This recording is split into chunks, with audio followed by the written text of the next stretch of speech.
আসসালামু আলাইকুম রহমাতুল্লাহ। সম্মানিত দর্শক শ্রোতা ভাই ও বোনেরা, যদি কারো খারাপ নাম থাকে, খারাপ নাম পরিবর্তন করা যাবে কিনা এই সম্পর্কে ইসলামিক দৃষ্টিভঙ্গি কি? কেউ কোনো নাম রাখলো, নামের অর্থটা খারাপ বা ওই নামটা দেখা গেল কোনো খারাপ মানুষের, তাহলে সে নামটা পরিবর্তন করে কোনো ভালো নাম চাইলে রাখতে পারবে কিনা? দর্শক, এই ক্ষেত্রে ইসলামিক বিধান হচ্ছে, যদি কারো নাম খারাপ থাকে তাহলে ওই নাম পরিবর্তন করে ভালো নাম রাখা এটা শুধু উচিত না, বরঞ্চ সুন্নত।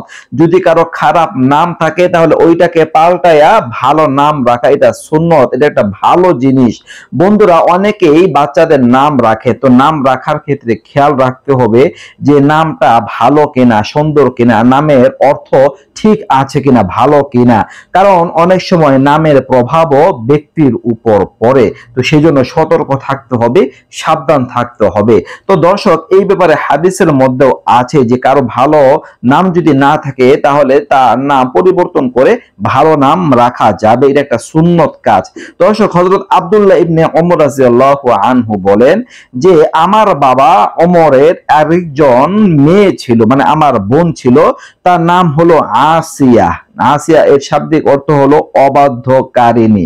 তো রাসূলুল্লাহ সাল্লাল্লাহু আলাইহি ওয়াসাল্লাম তার নাম রাখলেন, নতুন আরেকটা নাম রেখে দিলেন জামিলা, অর্থ সুন্দরী। মানে আসিয়া যেহেতু তার মধ্যে খারাপ অর্থ রয়েছে, ওইটাকে পাল্টায়া রাসূল সাল্লাল্লাহু আলাইহি ওয়াসাল্লাম তার জন্য জামিলা নামকরণ করলেন। তো সেই জন্য অনেকের এমন নাম থাকতে পারে, যেমন কেউ কারো নাম জামরা রাখতে পারে।